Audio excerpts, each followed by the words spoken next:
Praise the lord. మన ప్రభు అయిన యేసుక్రీస్తు వాక్యము చదువుకొని ప్రభు మహిమను పొందుకుందాము.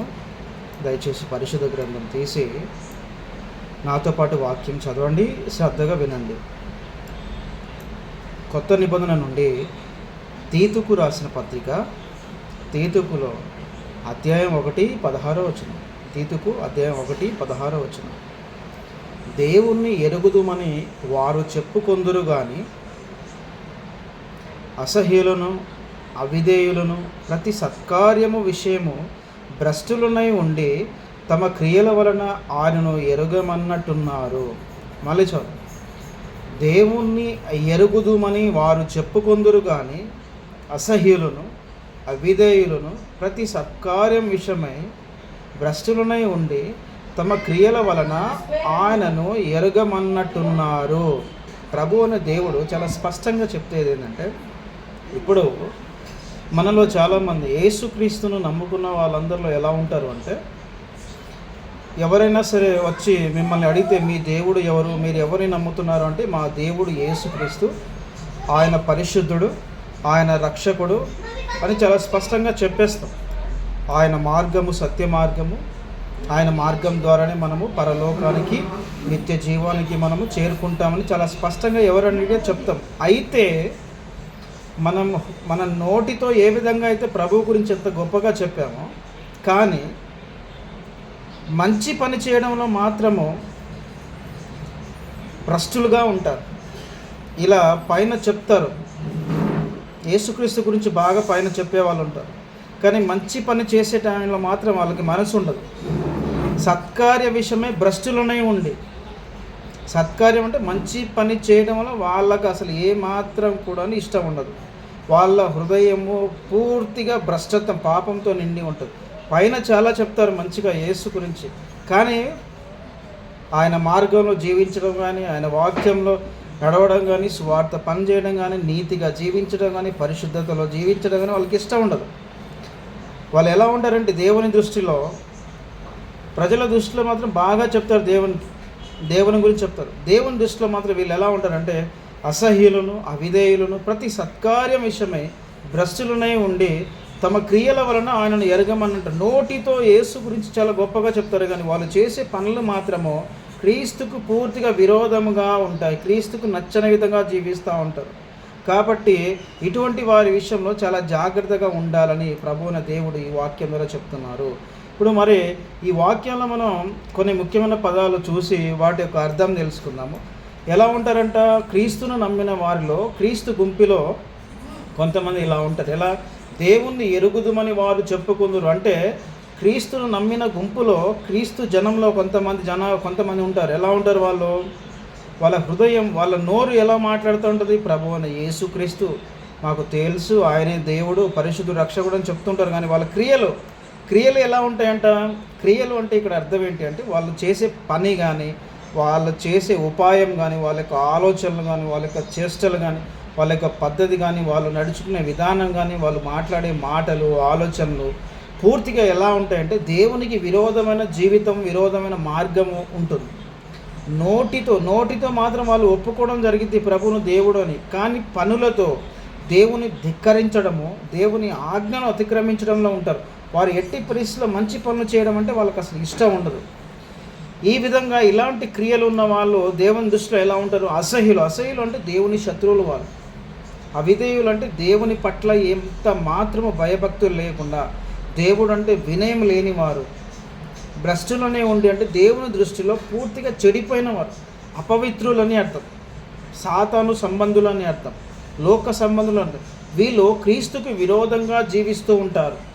ఇప్పుడు మన పరిశుద్ధ గ్రంథం నుండి మనం చూస్తే రాజు అయిన సౌలును తీసుకుందాం. రాజు అయిన సౌలుకు దేవుడు ఎవరో తెలుసు, దేవుడి గురించి, ధర్మశాస్త్రం గురించి, పాత నిబంధన గురించి పూర్తిగా తెలుసు. సౌలుకి దేవుని గురించి గొప్పగా చెప్పడం, గొప్పగా మాట్లాడడం తెలుసు, కానీ దేవుని ఆజ్ఞను అతిక్రమించడంలో ఎప్పుడు ముందే ఉంటాడు. దేవుని పట్టించుకోడు, దేవుని ధిక్కరిస్తూ ఉంటాడు.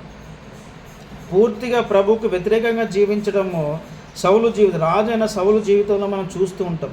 అప్పుడు సౌలు కూడా దేవుని దృష్టిలో ఎలా అయిపోయాడు? అసహ్యుడు అయిపోయాడు. మంచి పనులు చేయడంలో ఏమాత్రం కూడా ముందుకు రావట్లేదు సౌలు. దేవుని మాట వినట్లేదు, దేవునికి లోబడట్లేదు, దేవుడు అంటే భయభక్తులు లేకపోయింది. కాబట్టి దేవుడి సౌలును ఏం చేశాడు?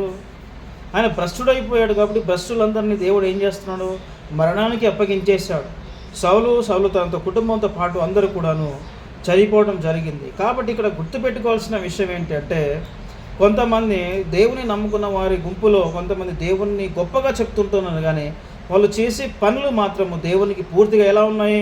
అసహ్యమైనగా ఉన్నాయి, భ్రష్టత్వంలో ఉన్నాయి, దేవునికి అవిధేయులుగా చాలా స్పష్టంగా మాటల్లో కనిపించట్లే, కానీ పనులలో మాత్రం దేవునికి క్రీస్తుకి విరోధమైన జీవితాన్ని జీవిస్తున్నారు. ఇప్పుడు మన నిత్య జీవనంలో మనం చూసుకుంటే, మన జీవితంలో మన కొన్ని భూమి మీద మనం చూస్తే, ఇప్పుడు మీ తండ్రి ఎవరైనా ఒక చిన్న పిల్లవాడిని, ఒక టీచర్ కానీ ఒక పెద్దవాళ్ళు కానీ ఎవరైనా సరే, మీ తండ్రి ఎవరు, మీ తల్లి ఎవరు అని చెప్పగానే వెంటనే వాళ్ళ తల్లిదండ్రుల పేర్లు చెప్పడం, వాళ్ళ తండ్రి గురించి, వాళ్ళ తల్లి గురించి, వారి యొక్క గొప్పతనం గురించి, వాళ్ళ యొక్క విధానాల గురించి, వాళ్ళు ఏమనుకుంటున్నారు అనేది పిల్లలు చాలా స్పష్టంగా చెప్తుంటారు. కానీ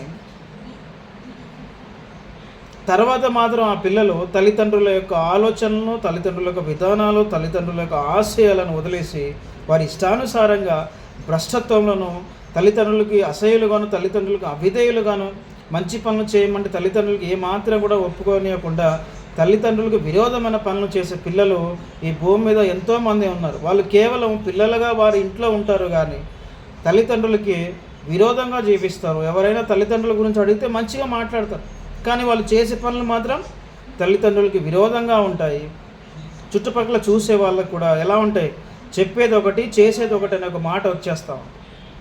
కాబట్టి ప్రభువైన దేవుడు ఈ విధంగా ఈ వాక్యం నుండి దేవుని ఎరుగుదుమని వారు చెప్పుకొందురు, కానీ అసహ్యులను, అవిధేయులను, ప్రతి సత్కార్యము విషయము భ్రష్టులనై ఉండి తమ క్రియల వలన ఆయనను ఎరగమన్నట్టున్నారు. ఈ వాక్యం ద్వారా ప్రభువుని దేవుడు మనతో ఏం చెప్తున్నారు అంటే, దేవుడైన యేసుక్రీస్తు మీతో ఈ వాక్యం ద్వారా చెప్పేది ఏంటి అంటే, దేవుడు యేసుక్రీస్తు అని మీరు ఎలా అయితే అంగీకరించారో, ఎలా అయితే ఒప్పుకుంటున్నారో, ఎలా అయితే ఆయన సన్నిధిలో ఉంటున్నారో, ఎలా అయితే ఆయన వాక్యం వింటూ ఆయనతో గొప్పగా చెప్తున్నారో, ఆ విధంగానే అలానే యేసు వాక్యం ప్రకారము ఆయన మార్గంలోనూ, ఆయన చిత్తంలోనూ, ఆయన ఆజ్ఞలను, ఆయన విధానంలో జీవించండి. అప్పుడు మీరు పరిశుద్ధులు అవుతారు. ప్రతి మంచి కార్యం చేయడానికి మీరు ఇష్టపడతారు, దేవునికి విధేయులుగా ఉంటారు, పవిత్రంగా ఉంటారు, పరిశుద్ధులుగా ఉంటారు, భ్రష్టత్వంలో ఉంటారు. మీరు ఏమాత్రం దేవునికి నచ్చినట్టుగా ఉండకపోతే, దేవుని గురించి చెప్పేది మంచిగా, చేసేది మాత్రం విరోధం పైన ఉంటే మీరు అపవిత్రులుగా ఉంటారు. అపవిత్రులు దేవునికి ఇష్టమైన వారు కారు. అపవిత్రులకి దేవుని పరదేశంలోను, దేవుని పరలోకంలోనూ స్థానం అనేది ఉండదు. కాబట్టి దేవుని వాక్యము మనకి హెచ్చరిస్తున్నప్పుడు, దేవుని హెచ్చరిక ఎలా ఉంటుందంటే, ఎప్పుడు ఆయన హెచ్చరిక ప్రేమతో కూడిన హెచ్చరిక ఉంటుంది. కాబట్టి దేవుని వాక్యం ఇది విని తన వాక్యంకి లోబడి ఇక నుండి మనం ఏం చేయాలి? ఖచ్చితంగాను దేవుని గురించి మనం ఎంత గొప్పగా చెప్తున్నామో అదేవిధంగా చెప్పిన మాటలకి అధితముగా, దానికి సమానముగా ప్రభువుకి, క్రీస్తుకి ఇష్టమైన వారుగా మనల్ని చూసి క్రైస్తవులంటే ఇలా ఉంటారు అనే ఒక మంచి సాక్ష్యమును కలిగి ఉండాలని ఆయన పరిశుద్ధమైన యేసునామములో మీ తరపున నేను మనస్ఫూర్తిగా ప్రార్థిస్తున్నాను. ఆమేన్. క్రీస్తు సువార్త సమస్త ప్రజలకి చేరునుగాక. క్రీస్తు ఆత్మ మీకు ఎల్లప్పుడూ తోడుగా ఉండునుగాక. యేసు పేరట. ఆమేన్.